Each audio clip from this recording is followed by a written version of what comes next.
So guys सबसे पहले discuss करते हैं हम लोग कि चैप्टर 1 के अंदर है क्या। देखो चैप्टर 1 के अंदर रियल नंबर्स की बात करी गई है, राइट। चैप्टर का नाम क्या है? क्या नाम चैप्टर का? तो सबसे पहले हम चैप्टर 1 की बात करते हैं। तो ये है कौन सा? Real number. रियल नंबर से अगर हम बात करते हैं तो देखो इसके अंदर आपको सिर्फ और सिर्फ एक ही चीज समझना है जो सबसे इंपॉर्टेंट है, वो है प्राइम फैक्टर। Prime factor. अब प्राइम फैक्टर क्या होता है? ये दो तरीके का करते हैं हम लोग। एक तो नॉर्मल होता है, एक होता है फैक्टर ट्री। ये क्या होता है? एक नॉर्मल प्राइम फैक्टराइजेशन होता है और एक होता है फैक्टर ट्री। दोनों का मतलब प्राइम फैक्टराइजेशन ही होता है, तो इसको हटा दो आप। बस प्राइम फैक्टर क्या होता है समझेंगे। उससे पहले कुछ नंबर्स की इन्फॉर्मेशन, जैसे मान लो नेचुरल नंबर की हम बात करते हैं तो ऑलमोस्ट सभी को पता होगा क्या होता है। वो ऑड नंबर की बात करते हैं तो वो भी सबको पता होगा क्या होता है। इवन की बात करें तो भी सबको पता होगा क्या होता है। ये सब बेसिक चीजें हैं, ये सबको पता है। होल नंबर का भी कॉन्सेप्ट सबको पता होगा। हमें जो यहाँ पे पढ़ना है ना, वो है दो सबसे इंपॉर्टेंट, कंपोजिट नंबर और एक होगा प्राइम नंबर। ये दो नंबर को अगर आप समझ गए तो आपको बहुत हद तक काफी क्वेश्चंस में ऐसे को टॉपिक मिलते हैं। देखो नेचुरल नंबर क्या होता है कि हमारे पास बहुत सारे नंबर है। देखो ये नंबर सीरीज है, मान लो ये 0 है, ये 1 है, ये 2 है, ये 3, और मान लो ये इन्फिनिटी तक जा रहा है। इधर आओगे तो क्या हो जाएगा? -1, -2, -3, और इन्फिनिटी तक यहाँ भी जाएगा माइनस में। होता है ना ऐसे। अगर मैं बोलूं कि भाई ये सारे के सारे जो नंबर्स मेरे पास यहाँ दिखाई दे रहे हैं, इन सारे नंबर को मैं कोई नाम देना चाहूं तो क्या नाम दूंगा?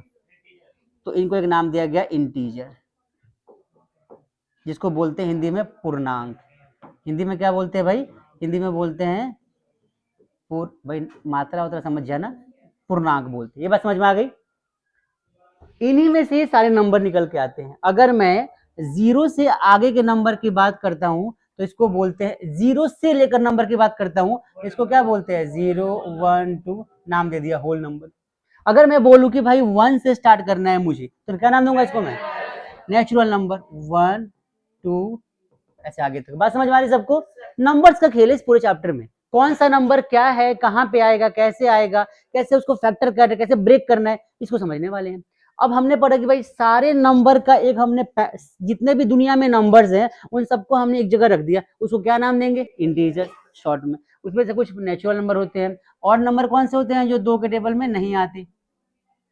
और नंबर कौन से होते हैं जो 2 के टेबल में नहीं आते? तो कौन होंगे? 1, 3, 5, आगे चले जाओ। इवन नंबर 2 के टेबल में सबसे पहले 0 आएगा भाई इसमें, फिर 2, 4, ऐसे आगे जाने वाले। कंपोजिट नंबर थोड़ा अलग है। ये वो नंबर होता है जिसके फैक्टर 2 से, फैक्टर का मतलब क्या पहले समझते हैं। What is the meaning of factor? Factor का मतलब होता है कि भाई जिसको ब्रेक करके या जिससे मल्टीप्लाई करके या जिसके टेबल में वो आता हो। मैं बात करूं मान लो कि 10। अब 10 कोई नंबर मेरे पास है तो इस 10 का मैं लिख सकता हूँ क्या कि 2 इंटू में 5 लिख सकता हूँ, 1 इंटू में 10 भी लिख सकता हूँ। लिख सकता हूँ कि नहीं? तो टोटल जो उसका फैक्टर बनेगा 1 बनेगा, 2 बनेगा, 5 बनेगा, 10। तो ये जो 4 नंबर हमारे पास है ना, वो 10 के क्या हो गए? फैक्टर्स हो गए। 4 नंबर क्या हो गए? 10 के फैक्टर्स हो गए। तो हमारे पास फैक्टर मतलब कि वो सारे नंबर जिनको मल्टीप्लाई करके ये नंबर आ सकता है, उसको बोलते हैं फैक्टर। अब एक चीज हमेशा याद रखना, हर नंबर के मिनिमम 2 फैक्टर्स तो होते ही होते हैं। हर नंबर के मिनिमम 2 फैक्टर्स तो होते ही होते हैं। कौन कौन से? एक वो नंबर खुद, दूसरा 1। दूसरा कौन? 1। एक वो नंबर खुद। आई बात समझ में? तो हर नंबर के 2 factor, 1 and the number itself, और सिर्फ 2 ही हो तो उसको बोलते हैं प्राइम नंबर। क्या बोलते हैं? Prime number. क्या लिखोगे? It has only 2 factors. बस शॉर्ट में इतना लिख लो, ओनली 2 फैक्टर्स। कौन कौन सा? अब मान लो कुछ एग्जांपल की बात करें तो क्या नंबर हो जाएंगे हमारे? तो भाई आप एग्जांपल में ले लो। सबसे पहला नंबर 2 आता है, दूसरा कौन सा आएगा? 3, फिर कौन सा आएगा? 5, फिर 7, 11, ऐसे बढ़ता चला जाएगा आगे तक। बात समझ में आ गई? ऐसे बढ़ते चले जाओ। लेकिन अगर मैं बोलूं कि कंपोजिट नंबर क्या होते हैं, तो वो नंबर जिनके फैक्टर 2 से ज्यादा होते हैं। अब 2 से ज्यादा नंबर कोई सा भी है उसका कंपोजिट नंबर होता है। तो बहुत सारे नंबर ऐसे मिलेंगे हमें। कौन कौन से मिलेंगे? कौन कौन से मिलेंगे? तो सबसे पहले तो भाई 4 ले लो। तो पहला कंपोजिट नंबर ही कौन सा होगा?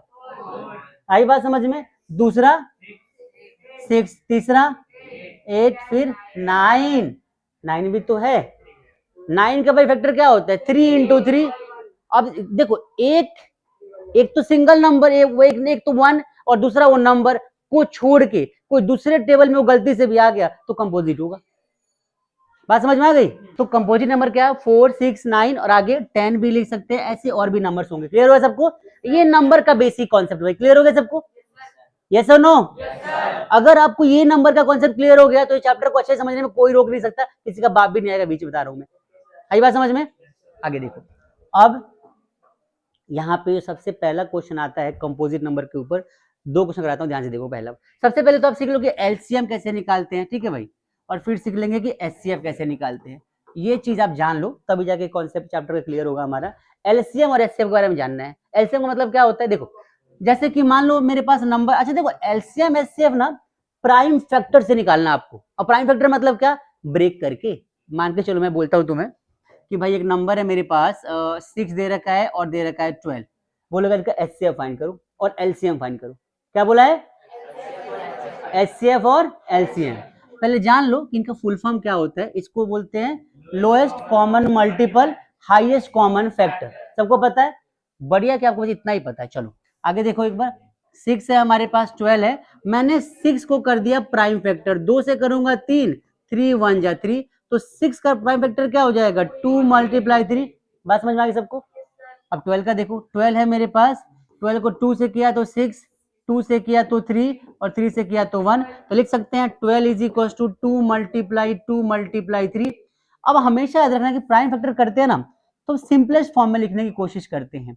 तो यहाँ पे 2 इंटू में 3 हो जाएगा और यहाँ पर क्या हो जाएगा? 2 की पावर 2 इंटू 3। आई बात समझ में? अब मुझे निकालना है इसका एलसीएफ। क्या निकालना है? तो भाई एलसीएम से पहले मैं एचसीएफ निकाल लेता हूं। तो एचसीएफ और किन दो नंबर का निकालना है? तो 6, 12। हमेशा ना आप इस पैटर्न को समझो। ये पैटर्न के क्वेश्चन आपको जब मिलेंगे ना एग्जाम में तो परेशान नहीं होगे आप वहां पे। मतलब कि ऐसा आ गया एचसीएफ, तो यहाँ से ना दो चीज की इंफॉर्मेशन मिल रही है। क्या कि पहले तो हम एचसीएफ दे रहे हैं निकाल के, दूसरा किन नंबर्स का एचसीएफ दे रहे हैं? तो 6 एंड 12, 6 एंड, तो यहाँ पे 6 इंटू 12 का एचसीएफ लोगे तो कॉमन टर्म निकाल लो। देखो भाई यहाँ पे 2, अच्छा एक चीज देखो समझना, नॉर्मली चाहोगे तो क्या करोगे आप भाई? इसको ऐसे लिख दोगे ना, ये दोनों में पेयर आ गया, ये पेयर आ गया, तो हमारा एचसीएफ बन गया। यहाँ से 2 मल्टीप्लाई 3, आंसर इज 6, ऐसा होता है। तो आप लोगों ऐसे हमारा 6 हो गया, राइट। इसका शॉर्ट ट्रिक देखो। शॉर्ट ट्रिक मतलब कि अगर 2 डिजिट में जा रहे हो तो ऐसा समझ में आ जाएगा आपको, ठीक है, लेकिन जहाँ पे 3 डिजिट्स की बात करेंगे वहां पे आपको प्रॉब्लम हो सकती है। तो उसके लिए शॉर्ट ट्रिक का सिखा रहा हूं, ध्यान से देखो। आप क्या करो यहाँ पे जाओ, 2 और 3, 2 और 3, देखो हमें क्या निकालना है? एचसीएफ। तो हाईएस्ट कॉमन फैक्टर बोलते हैं ना इसको। तो आप मिनिमम पावर ले लो। इसका पावर कितना है? 1, इसका पावर 1, इसका पावर 1, ऐसा होगा ना? बात समझ में आ रही है? तो 2 का मिनिमम पावर क्या होगा? 2। मुझे क्या निकालना है? मुझे निकालना है एचसीएफ। क्या निकालना है मुझे? एचसीएफ। तो 2 का दोनों में से मिनिमम पावर ले लो, क्या है? 1 मल्टीप्लाई 3 का मिनिमम पावर क्या हो जाएगा? 1। तो आंसर क्या हो जाएगा? आ गया एचसीएफ। आई बात समझ में? अब जो एलसीएम की, एलसीएम निकालेंगे और किसका निकालना है? तो 6, 12 का, तो यहाँ पे हाईएस्ट पावर ले लो। यहाँ पे हाईएस्ट पावर लेना होता है। बात समझ में आ रही है? हाईएस्ट पावर किसका? इन फैक्टर्स में 2 का हाईएस्ट पावर क्या है? 2 का हाईएस्ट पावर क्या है? तो हम 2 का हाईएस्ट पावर 2 वाला मतलब कि दोनों 2 में से उसको लेंगे जिसका पावर हाईएस्ट है। कौन है? 2 की पावर 2। यहाँ लिख दिया, फिर से देखो यहाँ लिख दिया 2 की पावर 2 मल्टीप्लाई 3 का हाईएस्ट पावर क्या है? 1, सेम ही है, 3 की पावर 1। सॉल्व करेंगे क्या हो जाएगा? 4 इंटू में 3, आंसर इज 12। आई बात समझ में? यस और नो? क्लियर है सबको? ये आपको एलसीएम एचसीएफ फाइंड करने में हेल्प मिला। क्लियर सबको? अब हम सीखते हैं कि जब कभी हमें एलसीएम और एचसीएफ निकालने को आता है तो कैसे। कई बार तो क्वेश्चन पिरामिड आता है घुमा के। कैसे? देखो कुछ क्वेश्चंस के टाइप करते हैं। तो सबसे पहले हम करते हैं केस 1, ठीक है, और केस 1 को थोड़ा सा बनाते हैं क्या, एचसीएफ और एलसीएम के बेस पे। तो क्वेश्चन नंबर 1 यहाँ लिख दो, क्या? HCF, LCM हम ये फाइंड करने वाले हैं। 3-4 क्वेश्चन ट्राई करते हैं, क्लियर हो जाएगा कॉन्सेप्ट आपको। पहला क्वेश्चन क्या है? Find the LCM and HCF of A and B। ठीक है भाई, ए एंड बी। अब आपको बोलेगा क्या कि ए क्या है, तो ए इज इक्वल टू दे रखा होगा पी की पावर 3 क्यू की पावर 4 और बी इज इक्वल टू दे रखा होगा क्या कि पी की पावर 4 क्यू की पावर 3। बात समझ में आ रही सबको? ये इस टाइप का क्वेश्चन एग्जाम में आजकल बहुत बार मैं देख रहा हूँ आ रहा है, तो यहाँ पे ए ले लेते थोड़ा सा ऐसे और बी की बात करते, ठीक है भाई। तो हमसे ए और बी का क्या फाइंड करना है, एलसीएम और एचसीएफ। क्लियर है सबको? चलिए भाई, तो पहला क्वेश्चन था। सॉल्यूशन की अगर हम बात करते हैं तो क्या हो जाएगा, ध्यान से देखो। ए का हम क्या लिखेंगे, लिखेंगे पी की पावर 3 और क्यू की पावर 4।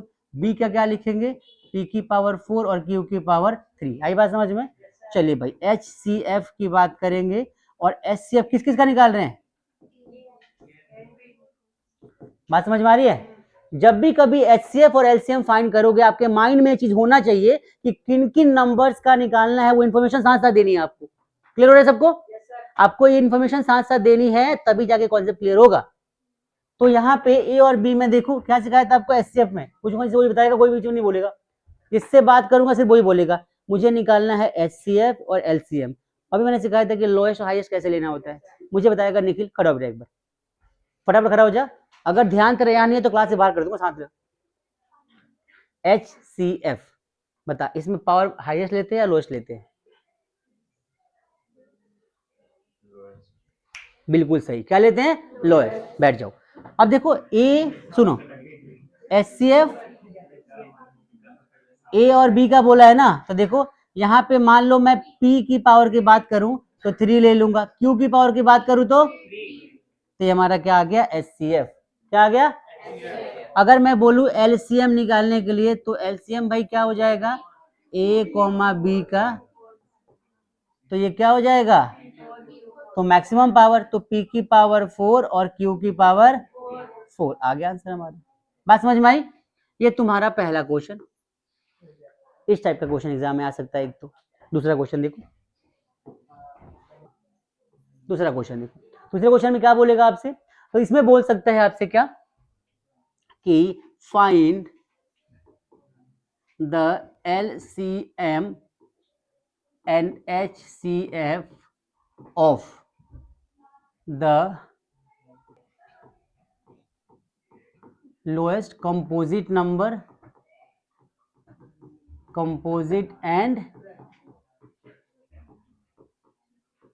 Prime number. जो लोएस्ट कंपोजिट नंबर है और लोएस्ट प्राइम नंबर है, उनका क्या फाइंड करना है, एलसीएम फाइंड करना है। तो क्या करेंगे हम, आइए भाई ध्यान से देखो। तो लोएस्ट, सबसे पहले लिखो लोएस्ट प्राइम नंबर क्या होता है, लोएस्ट प्राइम नंबर, और एक होता है लोएस्ट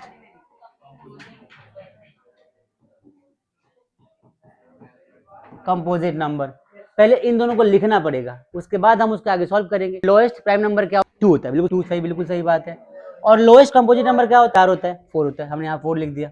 ठीक है, हमें निकालना है एच, पहले एचसीएफ, हमेशा पहले एचसीएफ निकाला करो, एचसीएफ और लिखो एलसीएम, लेकिन इंफॉर्मेशन देनी पड़ेगी किसका निकालना है, किसका निकालोगे, 2,4 का, यहाँ पे 2,4 का। तो देखो भाई ध्यान से, एचसीएफ में लोएस्ट पावर लेते हैं ना, बात समझ में आ रही है, तो क्या हो जाएगा, और एलसीएम क्या हो जाएगा, 4। आई बात समझ में? कोई डाउट? ये क्वेश्चन बेटा कई बार एग्जाम में आए, कई बार आए। आई बात समझ में? ऐसे क्वेश्चन एग्जाम में कई बार आ जाते हैं। कई बार तो नंबर दे देता है, क्या देता है कि अ नंबर बिटवीन 11 to 23।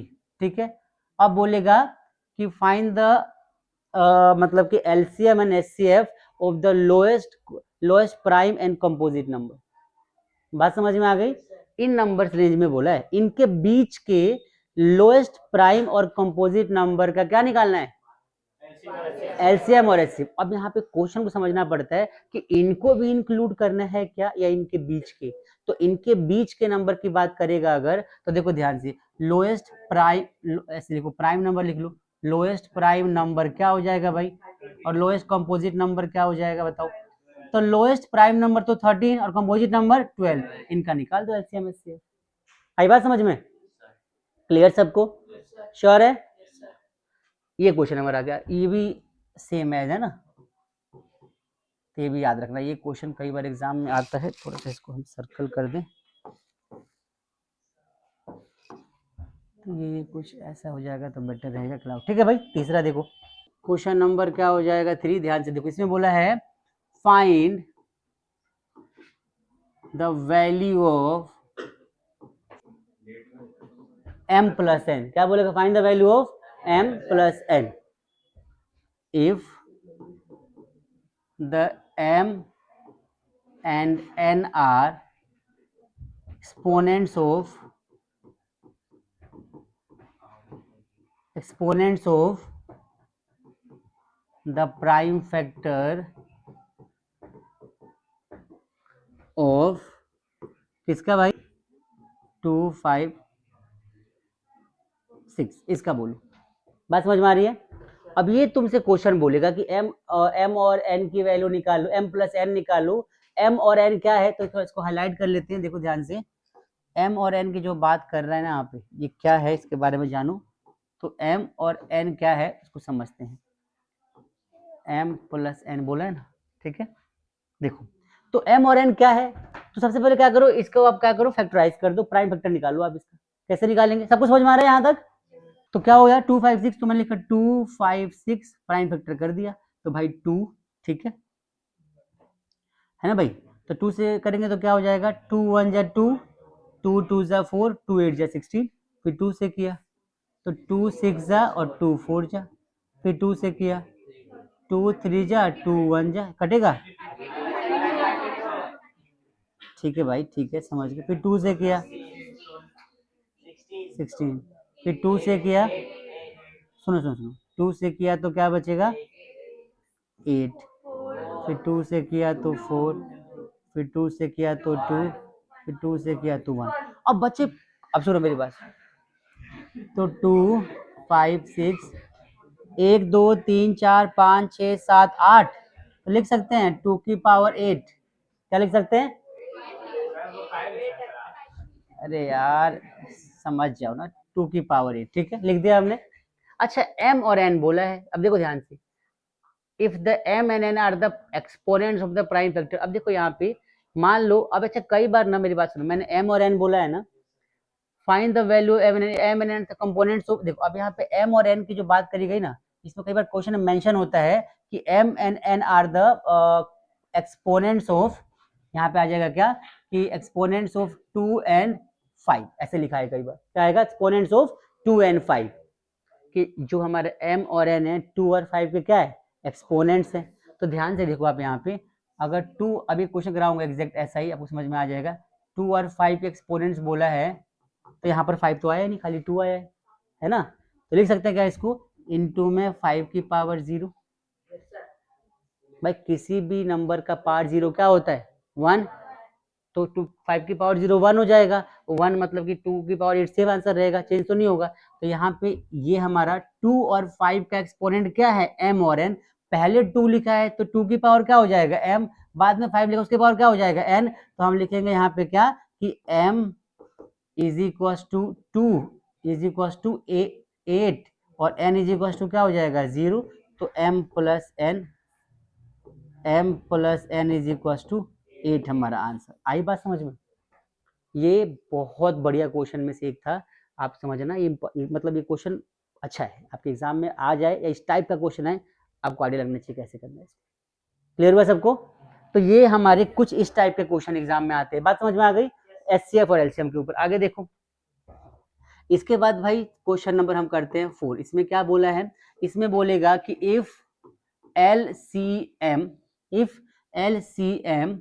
3 और कोमा ले लो यहाँ पे 9, ठीक है। एलसीएम 3,9 इज इक्वल टू क्या दे रखा है, 9।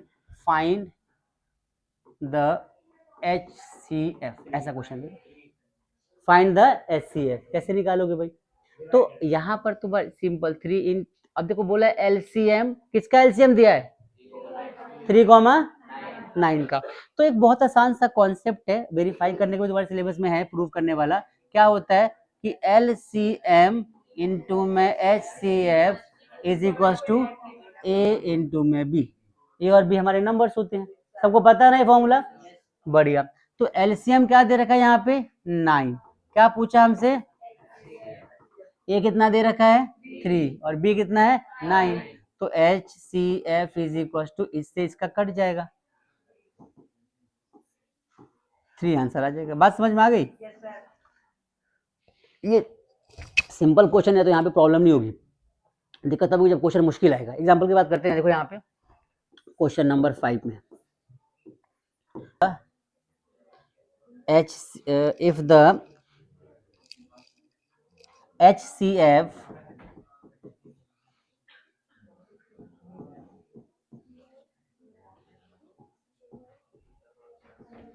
इतना is equal to 8, find LCM।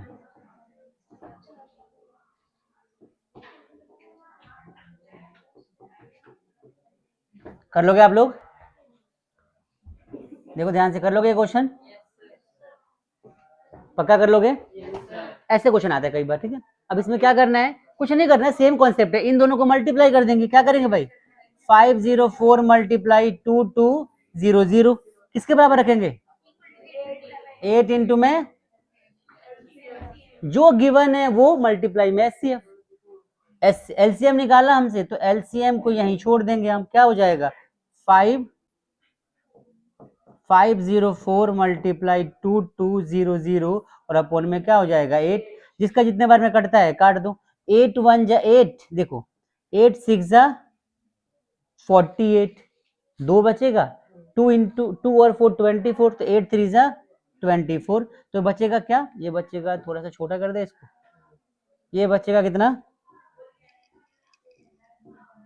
ये बचेगा 63 और multiply 2200 is equal to LCM। किसके बराबर हो जाएगा LCM, ध्यान से देखो तो भाई 38600 मल्टीप्लाई करना है, कर लेना। क्लियर हो गया सबको? तो ये तुम्हारा नंबर। इसके बाद हम स्टार्ट करते हैं नेक्स्ट वाला टाइप। देखो क्वेश्चन का वो कौन सा होगा, वो देखो।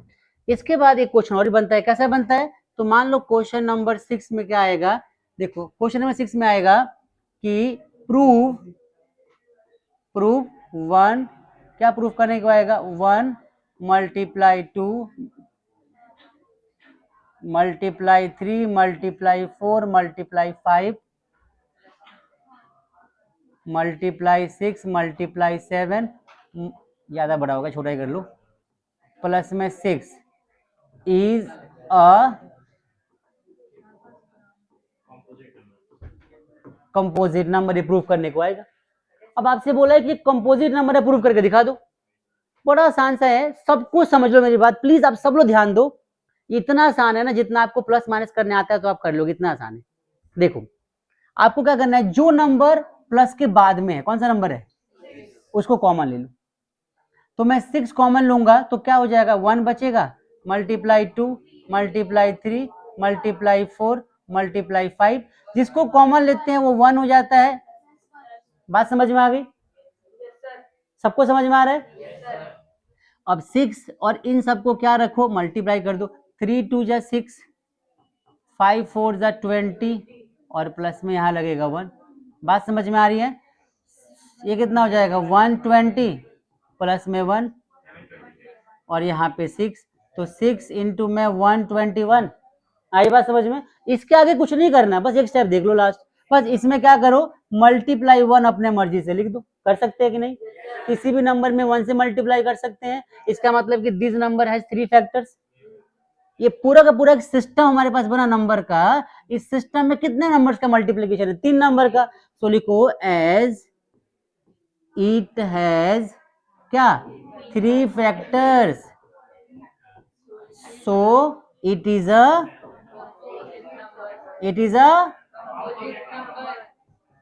Composite number. क्लियर होगा सबको? अगर सोचो इन सारे क्वेश्चन में से 2 क्वेश्चन में मिल जाते हैं अपने एग्जाम में, हमारे लिए तो अच्छा ही है ना भाई। तो आप इसकी प्रैक्टिस अच्छे से करो, ये क्वेश्चन आपके बहुत अच्छे काम आएंगे। क्लियर होगा सबको? आगे देखो, तो एक तो इस टाइप का क्वेश्चन मिलेगा आपको। एक क्वेश्चन और देखो, क्वेश्चन नंबर 7, चेक, चेक वाला, check whether 6 to power n ये पढ़ा होगा आप लोगों ने, एनसीईआरटी का क्वेश्चन है। ये अच्छा क्वेश्चन है, मुश्किल नहीं है, आपको समझो। बहुत 2 से 3 लाइन का आंसर है, बट एग्जाम में आ जाए तो हम फाड़ के आएंगे, सीख के जाओ आप, ठीक है। Check whether 6 raised to power n will end with क्या, 0।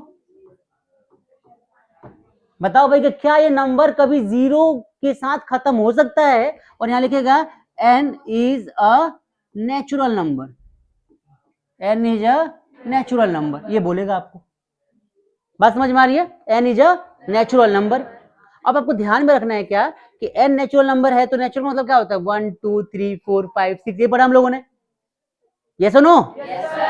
तो आपको क्या करना है कि अब देखो इसका मतलब क्या, पहले समझो। Check whether this number will end with 0 और नॉट। इसका मतलब ये होता है कि क्या इस नंबर को हम सॉल्व करें तो कभी 0 आ सकता है, ये बताना है आपको। कभी भी आएगा 0, किसी भी समय 0 आ सकता है, ये बताना है। नहीं आएगा, रीजन क्या है इसका? एग्जैक्ट। अब सुनो, अब देखो 0 कब आता है, तो भाई 0 आने की कंडीशन क्या होती है? अब देखो यहाँ सॉल्यूशन में आ जाओ। सॉल्यूशन में क्या आएगा? टू फाइंड 0 क्या लिखेंगे? To find 0 we need a product of किसका भाई? 2 into 5 ताकि 0 बन जाए। बट ये तो भाई ये हो गया, बट इसकी बात करें तो 6 raised to power n दे रखा है। जस्ट इमेजिन करो n is equal to 1, n is equal to 1, तो 6 raised to power n है, तो मान के चलो कि मैंने n की वैल्यू 1 कर दी, तो लिख सकते हैं कि 6 की पावर 1 मतलब 6, मतलब क्या हो जाएगा 2 into में 3। तो क्या इसके पास फैक्टर आया 2 और 5? नहीं आया। फिर एक और देखो, फिर लेट कर लेते हैं n इज इक्वल टू 2, तो 6 की पावर यहाँ पे 2 आ जाएगा, मतलब कि 6 की पावर 2 कि 6 इंटू में 6 है ना भाई, क्या आएगा 6 मल्टीप्लाई 6, मतलब कि 2 इंटू में 3 इंटू में 2 इंटू में 3। आई बात समझ में? तो आप यहाँ पे लास्ट में इतना लिख दो कि this number will never end with 0 as it has, देखो दिस नंबर, समझ में आया? This number never end with 0 as it has factor of 2 into में 3 and missing factor of किसका भाई बताओ? 2 into में 5 का मिसिंग, बस खत्म, ये आ गया आंसर। क्या बात समझ में आई सबको भाई? अच्छे से ये चीज देख लो आप, बस बहुत है इतना। ये तुम्हारा एक क्वेश्चन एग्जाम में बनता है, ये तुम्हारा 1.1 1.2 जो भी था खत्म हो गया यहाँ पे, लेकिन यहाँ पे 1 डिजिट वाले क्वेश्चन मैंने कराए, 12 तो कराए नहीं, अब कराता हूँ। बताता हूँ, ये समझ में आ गया सबको? अब कई बार 3 डिजिट का नंबर आता है, मतलब कि 3 नंबर्स आते हैं और उसका हमसे पूछता है एलसीएम और एचसीएफ। मैं आपके एनसीईआरटी का क्वेश्चन कराता हूँ, आपके एनसीईआरटी का एक क्वेश्चन कराता हूँ और आपको उससे आइडिया मिल जाएगा क्या कहना चाह रहा हूँ। आई बात समझ में? और ये भाई इसलिए करा रहा हूँ क्योंकि ये एग्जाम में नंबर कई बार आया है, ये क्वेश्चन कई बार आया है। तो चलो एक क्वेश्चन कर लेते हैं। अच्छा, ये जो मैं क्वेश्चन करा रहा हूँ इसका याद रखना, एक क्वेश्चन पहले और देख लो जो इस बुक का है, क्वेश्चन नंबर 7 हो गया ना।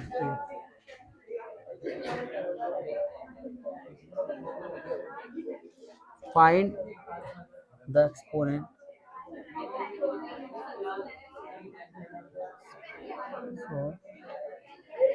To in the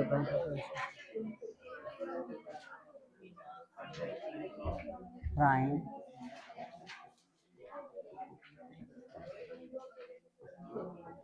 in the prime factorization of 288। Solve करो एक बार, बताओ कितने बच्चे कर पाएंगे? इसके बाद क्वेश्चन नंबर हम करते हैं यहाँ पे 9, ये भी आपको करना है। क्वेश्चन में क्या बोला है? इसमें बोला है कि the HCF and LCM of 12 का बोला है, 21 का बोला है और 15 का बोला है आर। बताओ भाई क्या आंसर होगा इसका? कर लोगे? चेक करते कितने बच्चे कर पाते हैं। अच्छा ऑप्शन देखो मैं इसका, देखो एक बार, देखो इसके ऑप्शन देखो एक बार आप, 15 तीसरा और चौथा। यहां देखो ध्यान से,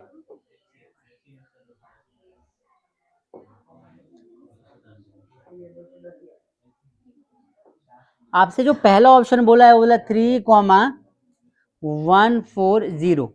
दूसरा बोला है क्या, दूसरा बोला है कि 12,420।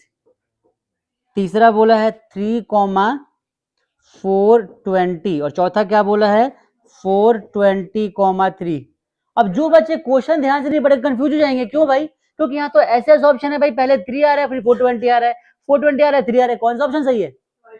तो बेटा पहले आप ये देखो, आपसे पहले क्या पूछा है, आपसे पहले क्या बोला यहाँ पे, तो पहले आप एचसीएफ निकालोगे। 3 टर्म्स वाला क्वेश्चन है ना, मैं करा देता हूँ, चेक कर लो, ठीक है। सबसे पहले हमने लिखा 12, फिर हमने लिखा 21 और फिर हमने लिखा 15। गाइस लुक, भाई 12 का क्या होगा, 12 को लिख सकते हैं क्या कि 2 में 3, मतलब कि 2 की पावर 2 में 3 की पावर 1 लिख सकते हैं ऐसा। फिर भाई 21 को क्या लिख सकते हैं हम, 3 × 7, और इसको हम जब इसके टर्म में लिखेंगे तो 3 की पावर लिखेंगे 1 और 7 की पावर क्या लिखेंगे 1। अब 2 तो इसमें है नहीं, तो भाई यहाँ पे 2 की पावर 0 कर देंगे, मैंने सिखाया भी आप लोगों को। अब देखो 15 है, लिख सकते हैं क्या, 3 × 5, तो क्या लिखेंगे 3 की पावर 1 × 5 की पावर 1। लेकिन यहाँ पे ना तो 2 है ना 7 है, तो हम क्या लिखेंगे 2 की पावर 0 और 7 की पावर 0। क्या इन दोनों में 5 5 है, नहीं है, तो आप क्या करो, इसके अंदर भाई 5 का पावर 0 कर दो, इसके अंदर 5 और 7 है, नहीं है, तो 5 की पावर 0 और 7 की पावर 0। बात समझ में आ गई। अब इससे आपका क्वेश्चन एकदम से आसान हो जाएगा, क्यों, क्योंकि हमें फाइंड करना है क्या HCF, क्या फाइंड करना है भाई, HCF किसका निकालना है, तो 12 का निकालना है, 21 का निकालना है, 15 का निकालना है, और ये किसके बराबर होगा अभी लिख देंगे। तो HCF में HCF, H मतलब क्या होता है हाईएस्ट, तो हमें पावर का लेना होता है। बात समझ में आ रही है, HCF मतलब क्या होता है कि हाईएस्ट कॉमन फैक्टर, हमें क्या लेना होगा लोएस्ट पावर। लोएस्ट पावर बताओ 2 में किसका होगा भाई, 2 का लोएस्ट पावर क्या है, अगर इन तीनों 2 को देखो सबसे लोएस्ट पावर क्या है, तो 2 की पावर 0। 3 की लोएस्ट पावर क्या है 1। 5 की लोएस्ट पावर क्या है और 7 की लोएस्ट पावर क्या है। सॉल्व करेंगे तो भाई देखो ये तो 1, ये भी 1, ये भी 1, आंसर आएगा 3। आई बात समझ में। तो एक ऐसा क्वेश्चन जहां पे आपको एचसीएफ में 3 मिले, तो ऑप्शन आपका एक तो ये और ये हो सकता है, तो गलत पहले ही काट दो दोनों को। बात समझ में आ रही है। अगर मान लो ऑप्शनल क्वेश्चन आपको गिवन है, तो ऑप्शन में आप क्या करोगे भाई, इसको इसको तो पहले ही काट दोगे, कि एचसीएफ ही पहले 3 और ये दोनों में से कोई एक आंसर हो सकता है। अब आ जाओ एलसीएम पे। अब एलसीएम की बात करेंगे किस किस का, तो 12, 21 और 15 का, तो क्या होगा चेक कर लेते हैं भाई। तो 2 का हाईएस्ट पावर क्या है 2 हो जाएगा, तो 2 की हाईएस्ट पावर 2 मल्टी 3 का हाईएस्ट पावर क्या हो जाएगा 1, 5 का हाईएस्ट पावर 1 और 7 का हाईएस्ट पावर क्या हो जाएगा 0। ये तो गलती हो रही है, सब में 7 0, अच्छा यहाँ पे एक बार है ना मल्टीप्लाई गलत कर देगा मैंने, 4 और मल्टीप्लाई 7, 7 4 जा 28 हो जाएगा और इंटू में 15। देखो 15 8 जा कितना होता है 120, 120 ना, तो 0 12 कैरी और 15 दूना 30 और 12 कितना होता है 30 और 12 जोड़ दो तो 42 हो जाएगा, तो 420। ठीक है भाई, तो आंसर क्या हो जाएगा 420, कहाँ गया सी वाला। तो ये वाला क्वेश्चन आ गया, क्लियर हो गया सबको भाई। ये हमारा है तो बहुत आसान सा, पर थोड़ा सा मजेदार लगा यार। हाँ जी बेटा जी, एक क्वेश्चन दे रहा हूँ, सॉल्व कर लो, उसके बाद खत्म करते हैं इस टॉपिक को। अरे ये आसान क्वेश्चन है, देखो ध्यान से। क्वेश्चन नंबर 10 देखो एक बार, बोला है the greatest number which will, the greatest number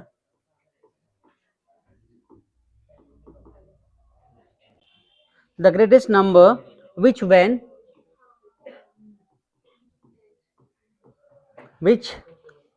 divided, which divides लिख दो, divides 1 2 5 1 9 3 7 7 and 1 5 6 2 8 leaves remainder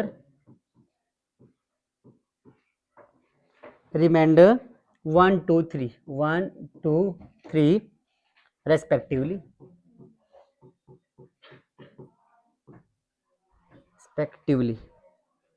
TIVELY, ठीक है। बताओ भाई इसमें क्या आंसर होगा इसका। पहला ऑप्शन दे रखा है आपके पास, क्या है पहला ऑप्शन? पहला ऑप्शन दे रखा है 575, दूसरा ऑप्शन आपको गिवन है 450, तीसरा ऑप्शन आपको गिवन है 750 और चौथा ऑप्शन आपको गिवन है 625। इसको सॉल्व करिए फिर स्टार्ट करते हैं। देखो इसका लॉजिक क्या होता है कि हमसे बोला है कि the greatest number which when divides this and this. क्या करना है, किसी नंबर को डिवाइड करने पे कुछ रिमाइंडर्स हमारे छूट रहे हैं, आपको क्या करना है, रेस्पेक्टिवली बोला है ना, तो ये जो नंबर हमारे पास है इस नंबर में से आप क्या करोगे, सुनो 1 को माइनस कर दो, इस नंबर में से किसको माइनस करोगे, 2 को, और इस नंबर में से किसको माइनस करोगे, 3 को, और उसके बाद इन तीनों का एचसीएफ निकाल दो, वही आपका सोल्यूशन होगा। लॉजिक समझ में आया सबको? यस और नो? करो शुरू फिर। तो 1250 हो जाएगा पहला नंबर। दूसरा नंबर क्या हो जाएगा, दूसरा हो जाएगा 975, और हमारे पास एक नंबर बचेगा 15625। सब में देखो 5 का तो मल्टीपल आ ही रहा है, जिसके लास्ट में 5 और 0 आ जाए वो 5 से कटेगा, याद रखना हमेशा। तो 5 से करते डिवाइड, इसको देखो ध्यान से, और 5 से करता हूं अगर मैं डिवाइड तो 5 2 10 बचेगा, यहाँ पे 2 2 5 25, तो 5 5 25 और 0। समझ में आया? पक्का ना? फिर 5 से फिर से कर देते हैं, 5 5 50। बात समझ में आ रही है? फिर 10 से नहीं बेटा 2 से करो, 225 में जाएगा, और फिर 5 से करो तो 5, और 5 से करो तो 1। तो क्या बना कि 1250 का फैक्टर बनेगा 2 इंटू में 1 2 3 4 5 की पावर 4। आई बात समझ में? यहाँ पे देख लो, इसको कर देते हैं हम किससे, 5 से करो, तो 5 1 5, यहाँ बचेगा 4, 5 8 40, यहाँ बचेगा 3, 5 7 35, यहाँ बचेगा 2, 5 5 25। बात समझ में आ गई? फिर 5 से काटते हैं, तो 5 से काटेंगे, 5 3 15, 5 7 35, और 5 5 25। फिर 5 से काट दिया, तो 5 7 35, 2 5 5 25। 5 से काट दिया, 5 1 5, 5 5 फिर 5 3 और फिर 3 1 बात समझ में आ गई? तो लिख सकते हैं क्या कि 9375 का क्या फैक्टराइजेशन आ गया, 1 2 3 4 5, तो 3 इंटू 5 की पावर 5। लास्ट आ जाओ, इसको करते हैं, इसको भाई 5 से कर लो, जब भी जैसे लास्ट में ना 5 हो या 0 हो तो 5 से स्टार्ट कर दिया करो डिवाइड करना। सबको समझ में आ रहा है? आ रहा है, चलो। तो 5 3 15, 5 1 5, और 5 2 10, 5 5 15। बात समझ में आ गई?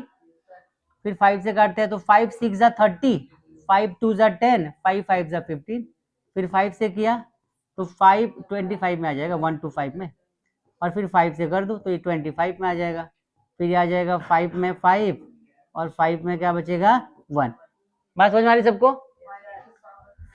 तो अब लिखते हैं अगर हम क्या कि 15625, तो क्या आंसर आएगा भाई, 1 2 3 4 5 6, तो 5 की पावर 6। एचसीएफ बोला हमसे, तो एचसीएफ में हम क्या लेते हैं, लोएस्ट पावर, तो 5 की लोएस्ट पावर क्या हो जाएगा, 4। बाकी सब में तो आएगा नहीं, कॉमन है ही नहीं। बात समझ में आ रही है? तो आंसर की 625, ये तुम्हारा भाई। समझ में आया सबको? यस और नो? अच्छे से कॉन्सेप्ट क्लियर हो गया सबको? अगर आपने इतने टाइप के क्वेश्चंस कर लिए ना, ट्रस्ट में इस चैप्टर में इससे ज्यादा कुछ बाहर आने वाला नहीं है, 1 2 क्वेश्चन और कराना है। प्रूविंग इरेशनैलिटी, देखो ध्यान से कैसे करना, ध्यान से देखो। इरेशनैलिटी प्रूफ करना हमें कैसे करेंगे, आप समझो। यहाँ पे मान लो बोला है पहले पार्ट में 2√3 √7 या √5 आर इरेशनल नंबर। इनको हमें प्रूफ करना है क्या, इरेशनल नंबर है, अपरिमेय संख्या प्रूफ करना है इनको। अब कैसे करेंगे, देखो मैं हिंदी में तो करा नहीं सकता, ये रट्टा मारना पड़ेगा आपको, मैं इंग्लिश में करा रहा हूं, आप समझ जाना। ठीक है, देखो सबसे पहली बात आप √3 को ले लो, पहले ले ले तो लिखो। हाँ, अब देखो इसमें समझने वाली बात क्या है, जब भी हमें प्रूफ करना होता है कि √3 इज अ इरेशनल नंबर, क्या प्रूफ करना होता है, √3 इज अ इरेशनल नंबर, तो आपको पहले इसको मानना पड़ेगा कि रेशनल नंबर है, रेशनल नंबर मानना पड़ेगा, अज्यूम करना पड़ेगा, और बाद में जब आपका अज्यूम किया हुआ गलत प्रूफ हो जाएगा तो हाँ भाई हमने गलत माना था, ये रेशनल नंबर है ही नहीं, कैसा है, इरेशनल नंबर है। आई बात समझ में। प्रूफ देखो यहाँ पे, लेट, अब यहाँ पे ना समझना पूरी बात, लेट मैं √3 को ले रहा हूं, ठीक है, √3 बी अ रेशनल नंबर। अब क्या हो जाएगा, तो √3 इज इक्वल टू लिख सकते हैं a/b, बताओ लिख सकते हैं, यस और नो, ठीक है लिख दिया हमने भी। अब यहाँ पे मेंशन करना पड़ेगा क्या, कि a and b are coprime number and b is not equal to 0। आई बात समझ में। हमने इतना प्रूफ कर दिया, इसके बाद सॉल्यूशन है, क्या सॉल्यूशन है, इधर ले आओ इसको, इसको यहाँ ले जाएंगे तो क्या हो जाएगा, b√3 is equal to a, squaring both side, तो b√3 को स्क्वायर कर दिया और a का हमने स्क्वायर कर दिया। ये बात समझ में आ गई, यहाँ तक तो बिल्कुल बात सुननी है, जैसे आपको दिमाग कह रहा है बिल्कुल सॉल्यूशन करते चले जाओ। इसके बाद सॉल्व कर दो इसको, तो यहाँ पे 3b² हो जाएगा इज इक्वल टू a² हो जाएगा, बस। अब b² को यहाँ पे साइड कर लो और a²/3 को साइड कर लो। अब यहाँ पे दो स्टेटमेंट लिखना पड़ेगा आपको, क्या, देखो कि 3, देखो 3 इज अ, क्या लिखोगे, factor of a², so also a factor of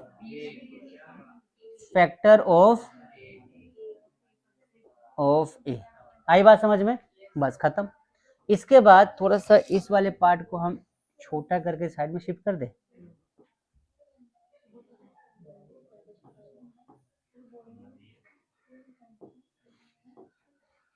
समझ में आ गया सबको। आगे देखो यहाँ पे लिखो, लेट, क्या करेंगे लेट भाई, c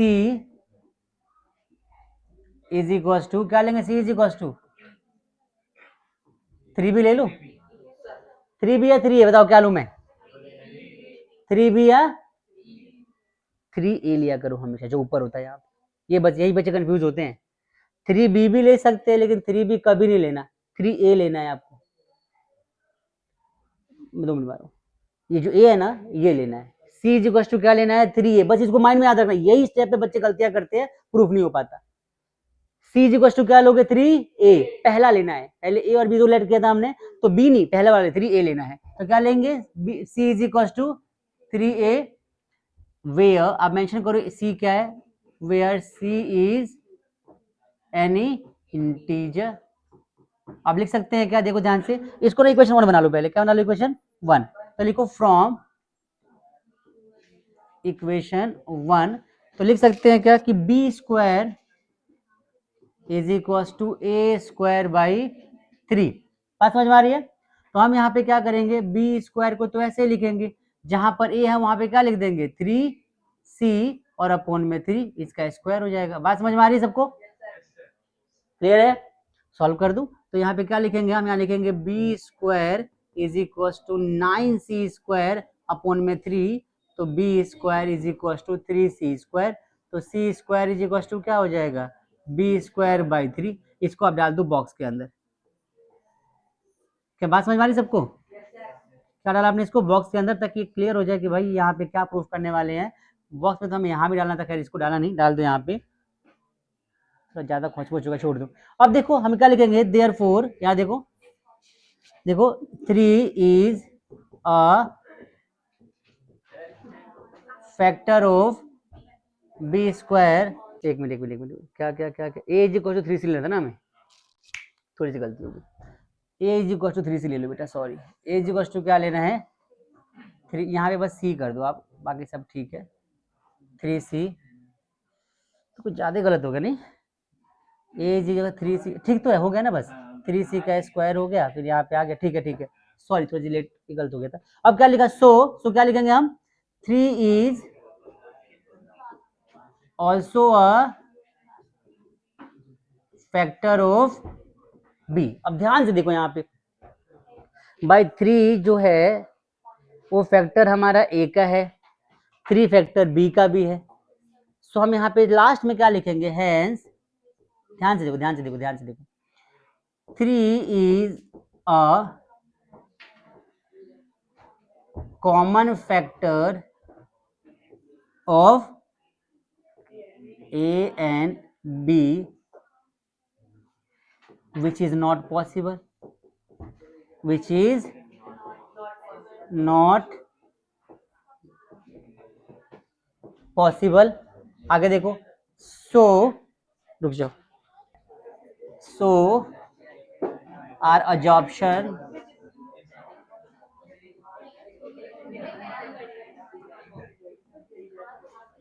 wrong and √3 is guys 2 minute बोलो, वेट कर दो, फ्री करना, √3 is a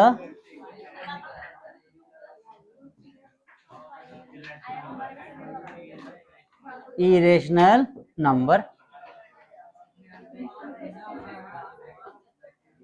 ये स्टेटमेंट लास्ट में आपको अच्छे से समझना है कि इतना सारा कॉन्सेप्ट हमने किया, जहां पे हमने क्या पढ़ा, देखो ये 2 3 7 5 हर एक नंबर के लिए वैलिड है, आप किसी भी नंबर पे करके आओ आपका आंसर सही आएगा। जहां पे √3 आ गया वहां पे 3 लिखना, जहां पे 5 आ गया 5 लिखना, 2 आ गया 2। बात समझ में आ रही है, मेरी बात समझ में आ रही सबको?